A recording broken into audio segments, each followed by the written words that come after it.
Hello, j'espère que vous allez bien. Aujourd'hui, on se retrouve pour un tuto bottes de pluie fleurie. Mais avant de sortir les pinceaux, on va prendre notre crayon de papier. On va commencer par un croquis assez simple. Déjà, pour délimiter nos deux bottes, on va tracer deux rectangles côte à côte. Surtout, laissez de la place en haut pour laisser de la place pour les bouquets. Ne commencez pas vos bottes ici, mais plus au milieu de votre feuille.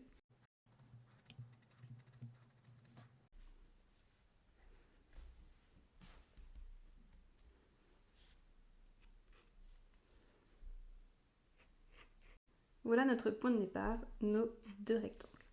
Vous voyez ici, si je trace un trait, on voit très bien que la largeur de nos pieds est la même que la largeur du haut de la botte.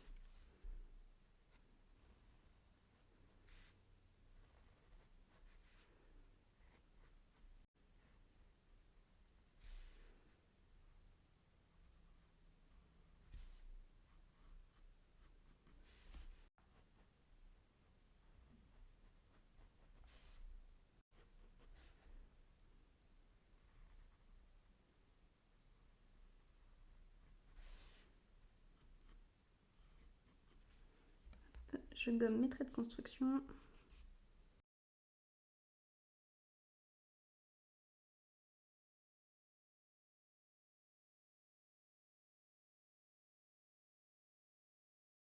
On estompe, j'ai failli oublier.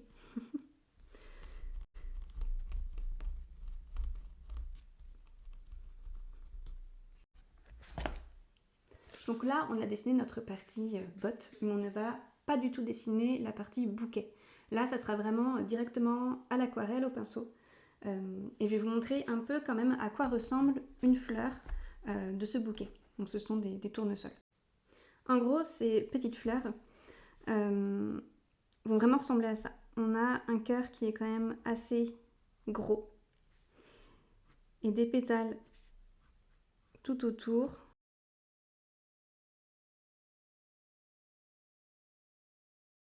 Donc ça, c'est une fleur vue de face. Mais si on les fait toutes comme ça, notre bouquet risque de n'être pas très intéressant et être très monotone. Ce qu'on va faire, c'est vraiment jouer avec le point de vue des fleurs. Tantôt, on en voit une de face, parfois un peu plus de côté. Une fleur de côté, comment est-ce qu'elle se profile? Eh bien, on a le cœur qui est représenté par un demi-rond, un demi-cercle. Les pétales du dessus sont beaucoup plus petits, partent un peu sur le bas. Les pétales du bas sont un peu plus grands. Hop. Vous voyez? Et on va vraiment jouer avec ces deux points de vue. C'est parti? On va préparer nos couleurs. Évidemment, je choisis un jaune. Et généralement, ce jaune, j'aime bien le casser un peu avec de l'ocre pour qu'il soit un peu moins citron, un peu moins poussin. Hop, ça, c'est parfait. Donc pour peindre ces tournesols, clairement, j'y vais avec mon petit pinceau, beaucoup plus pratique.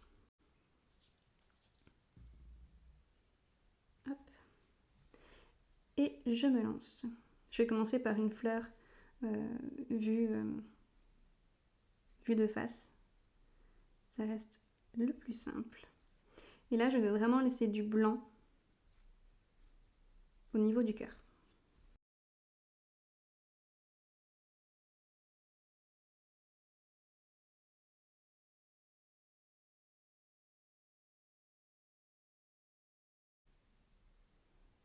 Là, je vais en faire un de côté.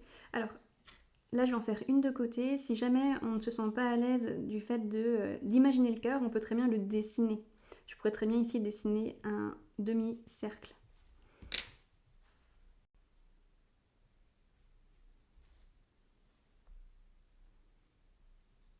Les fleurs peuvent, et même doivent, se toucher. Si on a trop d'espace entre chaque élément, ce sera bizarre.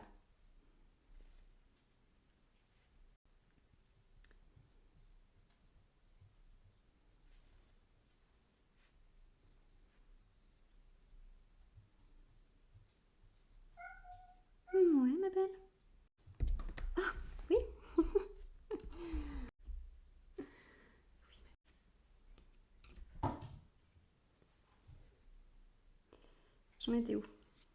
Oui, voilà, celle-ci. Donc on peut en faire des grandes, on peut en faire des plus petites.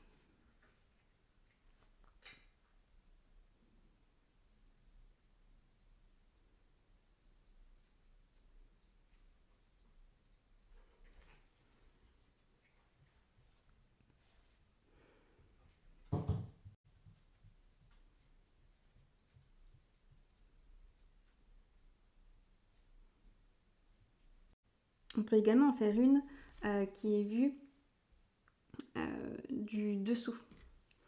En gros, c'est celle-ci. En fait, on ne voit pas le cœur, mais on voit la tige, comme ceci. Et les pétales, hop, vont être tout autour.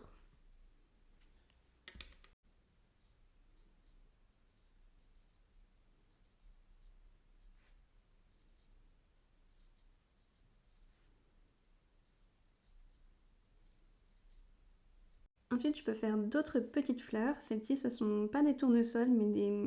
Je connais pas vraiment leur nom. Elles ont un peu la même forme, sauf qu'elles sont beaucoup plus petites, avec des cœurs couleur plus orange.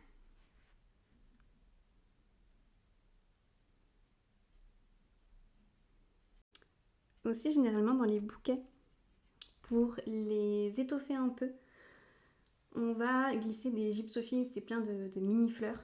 Et ça, je vais clairement le représenter en faisant plein de petits points. Je vais surtout pas dessiner chaque toute petite fleur, mais vraiment les suggérer et les représenter qu'avec des petits coups de pinceau écrasés.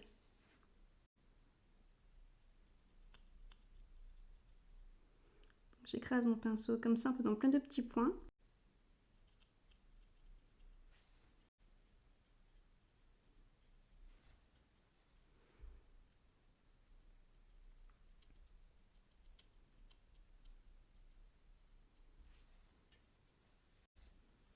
On va dire qu'on est pas mal comme ça. Dans ces gypsophiles, j'aime bien avoir des fusions. Donc là, je prends un vert et je vais tracer les tiges.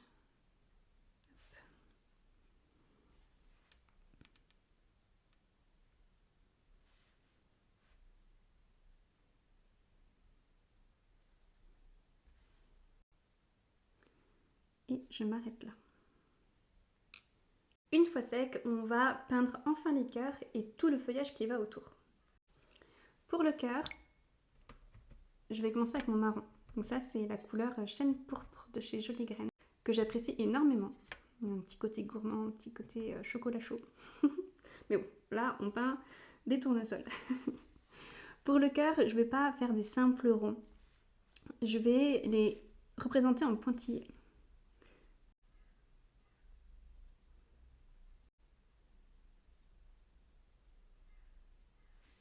Ok. Les autres petites, on a dit que c'était une autre sorte de fleur avec le cœur orange. Donc je mélange un peu de mon rouge carmin et de mon jaune. Comme ça, on va dire que c'est pas mal. Même principe, petit point.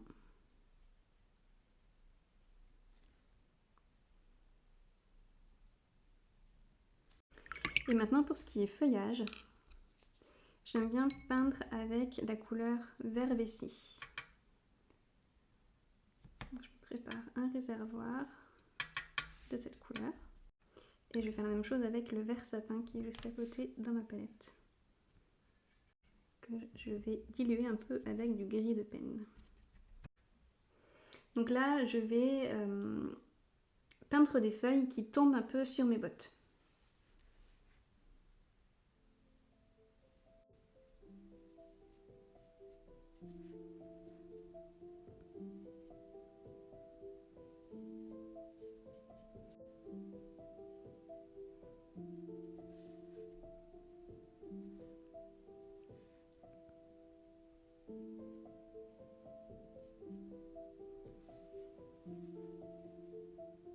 J'enlève un peu de pigment pour en peindre des beaucoup plus clairs à côté.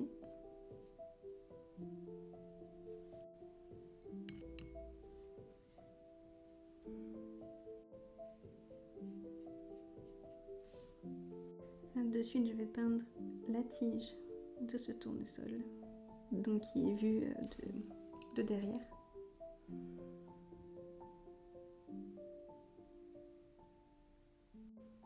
Comme ça, c'est fait, je suis sûre de ne pas l'oublier. Donc là, j'ai deux petits pinceaux verts, j'ai un numéro 4, un numéro 6, ça me permet de jongler. Et le 4 est vraiment bien pour les feuilles toutes fines, les tiges toutes fines. Je suis sûre de ne pas faire des gros pâtés. Là, ce qui est très joli, c'est d'avoir des choses assez minutieuses.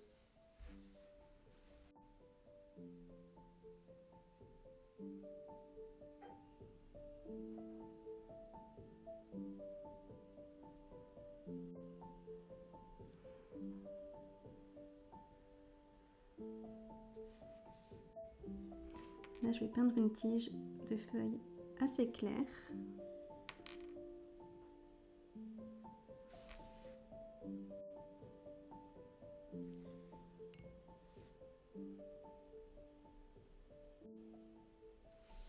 Il faut vraiment qu'on ait l'impression que le feuillage sort de derrière les feuilles, donc il ne faut surtout pas s'arrêter ici par exemple, et vraiment venir border les pétales. Et les contourner, surtout pas passer par-dessus. Donc là, je me suis vraiment occupée du feuillage qu'il y a tout autour du bouquet. Il y a du feuillage petit et grand, et il y a du feuillage clair et foncé. Ce sont vraiment deux paramètres à prendre en compte. Il faut vraiment y penser. Maintenant, on va s'occuper du feuillage qu'il y a au milieu. Là, c'est vraiment un petit cafouillis. On ne va pas représenter chaque feuille les unes après les autres comme on a pu faire sur le contour, mais on va en gros colorier tout ce qui se passe entre les feuilles. Je vais commencer par ici. Là, je vais redessiner comme une petite feuille. Hop. Donc là, plus vous avez un petit pinceau, plus c'est simple.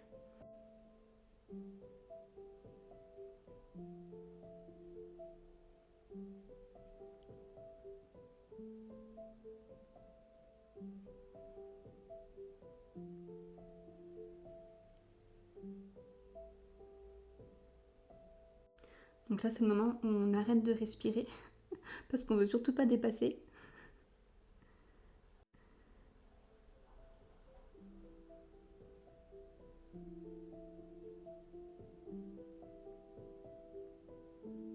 Hop, là j'ai dessiné une feuille tout à l'heure, donc je vais m'arrêter ici.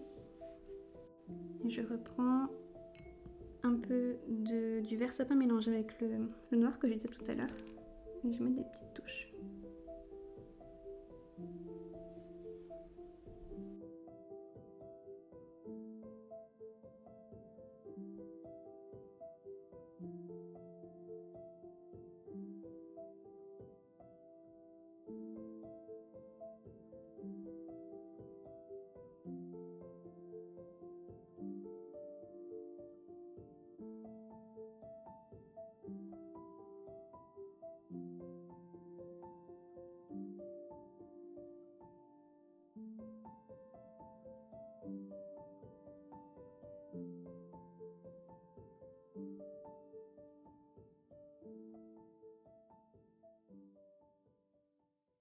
Les bottes se peignent en deux couches. La première est très claire et uniforme.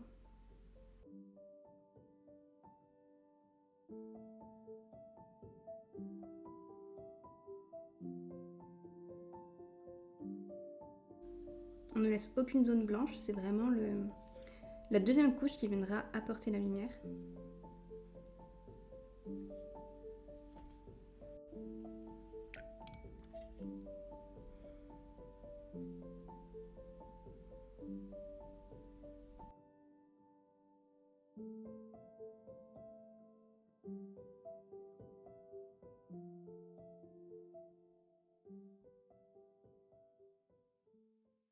Maintenant, on va passer à la deuxième couche pour les bottes.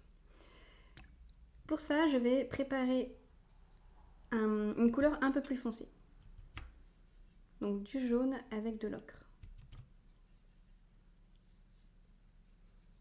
Comme ça, c'est parfait.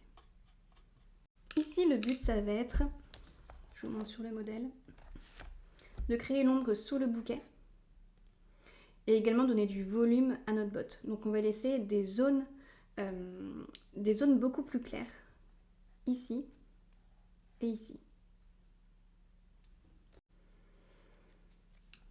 Donc là, je dépose de la couleur un peu plus foncée, là où je veux créer l'ombre.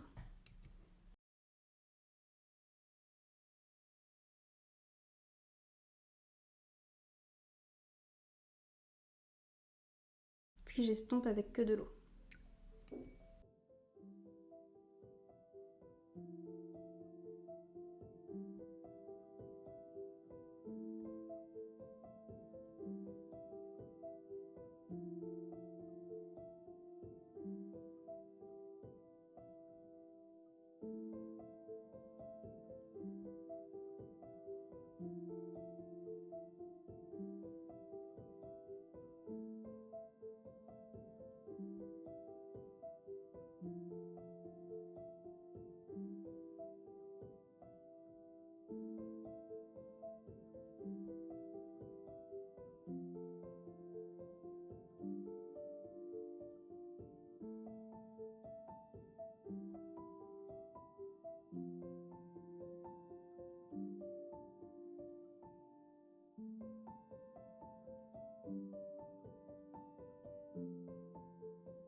Et vous avez vu qu'en étirant mon ocre, eh bien mon pinceau s'imbibe de la couleur, donc hop, je rince.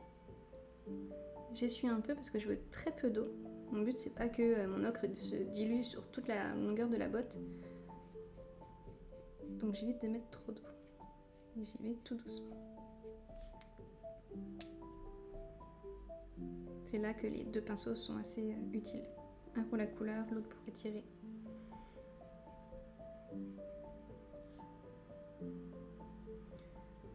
J'ajoute de la couleur au niveau du talon.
voyez que j'y vais vraiment petit à petit.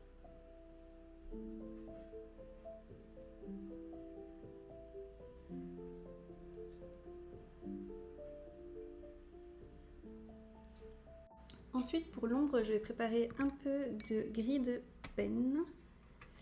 Hop. Avec une petite touche de violet. Et sur le même principe que le dégradé pour créer l'ombre sous le bouquet, je vais créer l'ombre sous les bottes.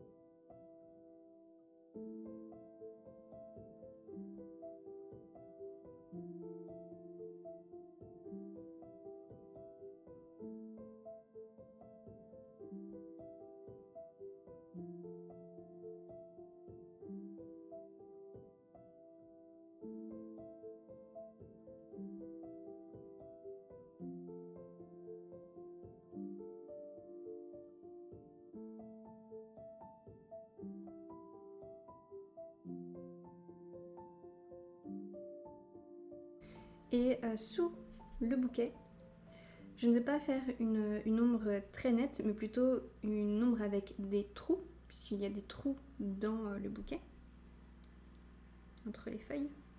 Donc pour ça, je vais écraser mon pinceau avec de la couleur, faire des petits points, puis estomper avec de l'eau, sur le même principe.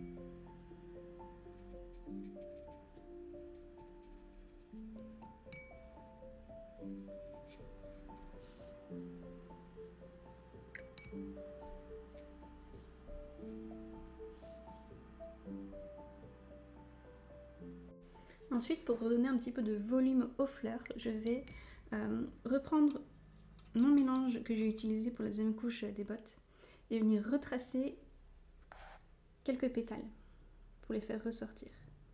Donc je peux simplement refaire quelques lignes comme ça, ou bien repeindre entièrement un pétale, comme ça. On peut jouer avec ces deux façons de faire.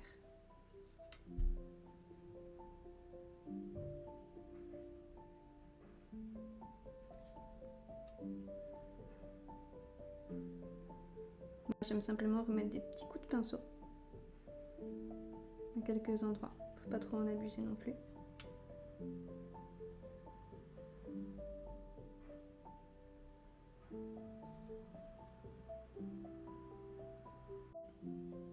Et voilà, je trouve ça pas trop mal et je vais rajouter ces quelques petites explosions. C'est ma petite marque de fabrique. Et une aquarelle sans petites explosions. Donc pour ça, je prends une couleur que j'ai déjà utilisée pour faire un rappel. Donc ici, ça va être clairement le jaune. Je badigeonne mon pinceau. Je le tiens assez loin et je vais venir tapoter avec mon index.